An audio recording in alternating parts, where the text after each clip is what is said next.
Hello everyone, welcome to टेक्शन में। आज के सेशन में हम गेट एपीआई के साथ में राउट कैसे यूज़ होता है, राउट पैरामीटर क्या होता है, ये सारी चीज़ें हम डिस्कस करेंगे।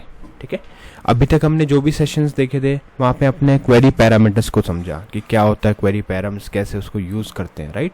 सिमिलरली हमारे पास एक टर्म और है, राउट या रूट पैरामीटर। ठीक है, तो ये समझना बहुत इंपॉर्टेंट है कि क्या होता है राउट पैरामीटर, क्या डिफरेंस है इसमें और क्वेरी पैराम में, कौन सा सिनेरियो में हमें कौन सा पैरामीटर पास करना होता है। ये सब चीज़ें बहुत इंपॉर्टेंट है और इस डेमो में हम वही डिस्कस करेंगे। ठीक है, तो अगर आप यहाँ पे मेरे इस करंट डेमो प्रोग्राम का आउटपुट देखोगे तो आपको एक मेन हेडिंग दिख रही है Angular course by texture math, और एक सेकेंडरी हेडिंग दिख रही है गेट यूजिंग राउट पैरामीटर। फिर हमने एक हॉरिजॉन्टल रो दिखाया है जिसके बाद में यूज़र डिटेल है जैसे आईडी, नेम और ईमेल। ठीक है, पर ये जो डेटा हमने फैच किया है इसमें हमने यूज़ किया है राउट पैरामीटर। ठीक है, हमने क्या यूज़ किया है, राउट पैरामीटर, हमने यूज़ नहीं किया है क्वेरी पैराम्स। ठीक है, तो ये आउटपुट हमारे पास आ रहा है। अब जो डेटा जो डेमो के लिए हमारे पास है वो कहाँ से आया, वो इस एपीआई से आया।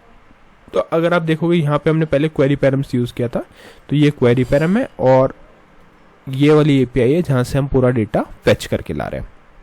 ठीक है, तो अब क्वेश्चन आता है कि इसको इसमें और उसमें डिफरेंस क्या है, क्या सिंटेक्स और स्ट्रक्चर में हमें चेंज करना होता है इस चीज़ को इम्प्लीमेंट करने के लिए। तो वो सारी चीज़ें हम प्रैक्टिकली देखेंगे प्रोग्राम को क्रिएट करके।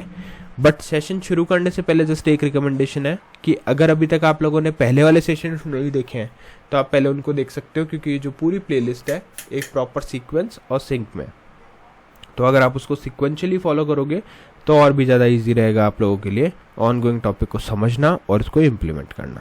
क्योंकि अभी के लिए तो हमारी मेन प्रायोरिटी यही है कि कैसे हम राउट पैरामीटर को समझें, बट उससे पहले आपको पता होना चाहिए क्वेरी पैराम्स क्या होता है। अगर क्वेरी पैराम्स पता होगा तो इजीली आप इसको कंपेयर कर पाओगे हमारे इस टॉपिक से। ठीक है, तो सारे सेशंस देखने के लिए आप लोग टेक्शन में डिजिटल कोर्स बुक को भी रेफर कर सकते हो जो फ्रीली अवेलेबल है आपके डिस्क्रिप्शन बॉक्स में। वहाँ पे आपको थाउजेंड्स ऑफ सेशंस मिलेंगे जो हिंदी और इंग्लिश दोनों लैंग्वेज में अवेलेबल है। तो जो भी आपकी लैंग्वेज प्रेफरेंस हो उस बेसिस पे आप कंटेंट को कंज्यूम कर सकते हो, और अगर आपको वहाँ पे कोई भी क्वेरी या क्वेश्चन होता है तो आप डायरेक्टली वो मुझसे पूछ भी सकते हो। ठीक है, तो आई थिंक अभी हम स्टार्ट कर सकते हैं सेशन। तो मैं पूरा प्रोग्राम आपको स्क्रैच से दिखाऊंगा, तो एक बार इसको क्लोज करते हैं जो एग्जिस्टिंग चल रहा है। ठीक है, और यहाँ पे सबसे पहले जो फाइल हमें चेंज करनी होती है वो है app.config.ts फाइल। ये कॉन्फ़िगरेशन फाइल क्या करती है, ये कॉन्फ़िगरेशन फाइल हमारे HTTP क्लाइंट को इंपोर्ट करती है। ठीक है, तो यहाँ पे हमने क्या किया, रजिस्टर किया प्रोवाइडर्स में प्रोवाइड HTTP क्लाइंट और उसको इंपोर्ट भी किया। इसका रीज़न बस इतना सा है कि जब भी हम किसी वैल्यू को API कॉल को यहाँ पे यूज़ करें तो वो उसको अलाउ करे। अगर आपने ये चीज़ वहाँ पे मेंशन नहीं करी तो क्या करेगा, वो आपका प्रोवाइड HTTP क्लाइंट अलाउ नहीं करेगा कोई भी API कॉल को। ठीक है, तो इसके लिए ये बहुत इंपॉर्टेंट है कि हम यहाँ पे ये चीज़ मेंशन करें। एक बार ये हो गया, उसके बाद में आप सीधा क्या करोगे, आप com1 कंपोनेंट क्रिएट करोगे। अब com1 कंपोनेंट कैसे क्रिएट करना है, उसके लिए सिंपल कमांड रन करनी है, ng for angular g generate c component and com1 component का नेम। यहाँ पे आप जैसे एंटरेट करते हो तो com1 कंपोनेंट क्रिएट हो जाएगा जिसमें 4 फाइल्स है हमारे पास, css, html, spec.ts और component.ts। ठीक है, अब इन फाइल्स में जो भी डेटा हम लिखेंगे वो हमें शो कराना है किस पे, मेन एप्लीकेशन पे। तो उसका मतलब है कि हमें उसको पहले मेन एप्लीकेशन से कनेक्ट करना पड़ेगा, उसमें रजिस्टर करना पड़ेगा। तो कनेक्ट करने के लिए हमें उसकी सेलेक्टर वैल्यू पता होनी चाहिए। ठीक है, तो com1 com.ts में आप जाओगे और यहाँ जाने के बाद में आप इसकी सेलेक्टर वैल्यू सर्च करोगे जो है appcomp1। ठीक है, appcomp1 ये वैल्यू हमें यहाँ से कॉपी करनी है।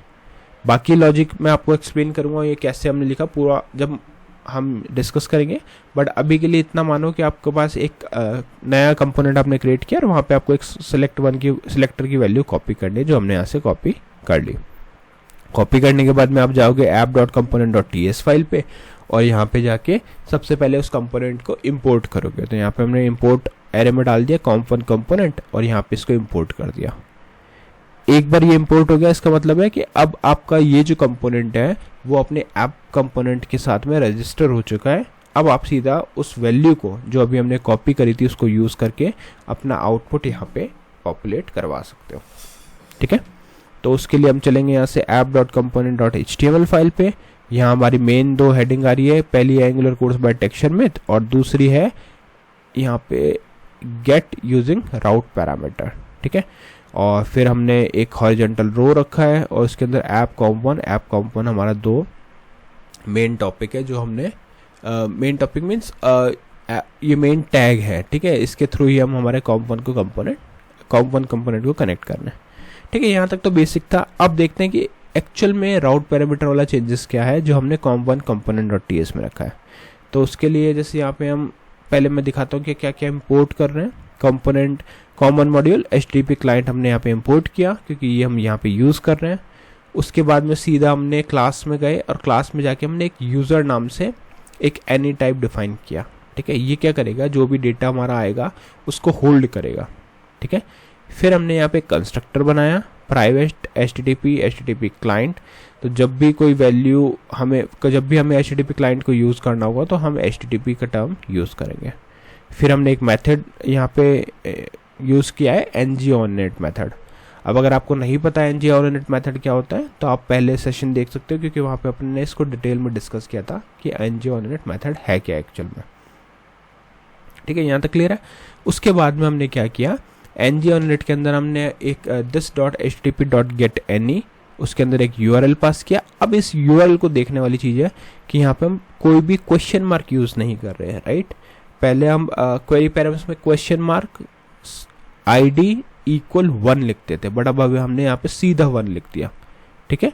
तो इसका मीनिंग क्या है कि अब हम जानते हैं डायरेक्ट उसका एड्रेस कि कौन सा फोल्डर कौन सा डेटा हमें पिक करना है, ठीक है। इसको मैं आपको URL पे बताऊंगा कि कैसे हम इसको इम्प्लीमेंट कर रहे हैं, बट अभी के लिए आप इसका सिंटेक्स डिफरेंस देखो कि पहले हम क्वेश्चन मार्क इक्वल ID = 1 लिखते थे, इस तरह से लिखते थे, बट अभी हमने सीधा यूजर्स के बाद में / दिया और 1 लिख दिया। फिर उसको सिंपली सब्सक्राइब किया और यहाँ पे RES को स्टोर किया this.user के अंदर और वो वैल्यू हमने यहाँ पे प्रिंट करी। तो यहाँ पे यूज़र डिटेल्स हमारे पास आ गई, H2 user detail, user ID, name user name, email user email. तो ये सब चीज़ें हम यहाँ पे शो कर रहे हैं। अब एक बार मैं वापस से इसका आउटपुट आपको दिखाता हूँ और वहाँ पे अब समझते हैं कि जो / वाला लॉजिक लिखा हमने और जो क्वेश्चन मार्क वाला लिखते हैं उनमें डिफरेंस क्या है, ठीक है। तो एप्लीकेशन लोड होते ही मैं आपको ये डिफरेंस बताऊंगा। आई थिंक यहाँ पे हमने कुछ मिस्टेक की है किसमें, component.ts फाइल के अंदर। तो एक बार इसको चेक करते हैं। यहाँ पे W बाय मिस्टेक आ गया तो इस वजह से ये इशू कर रहा है, ठीक है। तो ये अब हमारा एप्लीकेशन लोड हो गया। अब यहाँ पे API पे समझते हैं। देखो हमारे पास इतने सारा डेटा है, तो अगर हम क्वेरी पैरम पास कर रहे हैं इसका मतलब ये है कि वो हर रिकॉर्ड को चेक करेगा। जैसे हमने सपोज पास किया ID 1 तो वो इस रिकॉर्ड पे आएगा, चेक करेगा कि क्या ID 1 है या ID 4 हमने सर्च किया, ठीक है। तो ID 4 मैच नहीं होगा, फिर वो दूसरे रिकॉर्ड पे जाएगा, फिर वो थर्ड रिकॉर्ड पे जाएगा, फिर वो फोर्थ पे जाएगा और फोर्थ पे जाके उसको डेटा मिलेगा। तो इसमें इटरेशन कैसे हो रहा है, हर रिकॉर्ड को वो चेक कर रहा है। बट अगर मैंने यहाँ पे ID 4 की जगह जैसे यहाँ पे मैं इस तरह से लिखता हूँ ID 4 और एंटर करता हूँ तो ये सर्च करके ID 4 ले आया, ठीक है। बट अगर इसी जगह पे हम / लगाते हैं / और 1 लिखते हैं तो देखो फर्स्ट रिकॉर्ड आ गया, ठीक है। और यहाँ पे अगर हमने 4 लिखा तो फोर्थ रिकॉर्ड आ गया। तो यहाँ पे क्या हो रहा है, यहाँ पे हम डायरेक्ट उस रिकॉर्ड को एक्सेस कर रहे हैं, ठीक है। दोनों में डिफरेंस आपको आउटपुट में नहीं दिखेगा बट आपको समझना होगा इसका कॉन्सेप्ट क्या है। जब हम क्वेरी पर हम यूज कर रहे हैं तो वो हर रिकॉर्ड को जाके मैच करेगा, बट जब हमने / और वो नेम दिया इसका मतलब है कि उसको डायरेक्ट लोकेशन पता है कि कौन से लोकेशन पे उसको ओपन करना है। अब इसको एक रिलेटेबल एग्जांपल से समझते हैं। सपोज एक पर्सन है जिसको किसी पार्सल को ड्रॉप करना है, तो या अगर उसको किसी का एड्रेस नहीं मालूम, जस्ट उस यूज़र का नेम पता है, तो वो क्या करेगा, जितनी भी सोसाइटी में मकान होंगे घर होंगे उनमें जा जाके वो एक एक करके चेक करेगा कि किस में वो यूज़र रहता है, ठीक है। तो ये तो हो गया हमारा क्वेरी पैरम। सेकंड सिनेरियो है जहाँ पे उसको पता है कि इस पर्टिकुलर एड्रेस पे वो यूज़र रहता है और वहाँ जाके उसको पार्सल देना है, तो वो हर घर को चेक नहीं करके डायरेक्ट उस मेन लोकेशन पे जाएगा और वहाँ वो पार्सल ड्रॉप करेगा, ठीक है। तो यही एक डिफरेंस है हमारा क्वेरी पैरम में और राउट पैरम में। आई होप आज का ये सेशन क्लियर हुआ होगा। नेक्स्ट सेशन में हम बाकी टॉपिक डिस्कस करेंगे। So thank you for watching tech share method.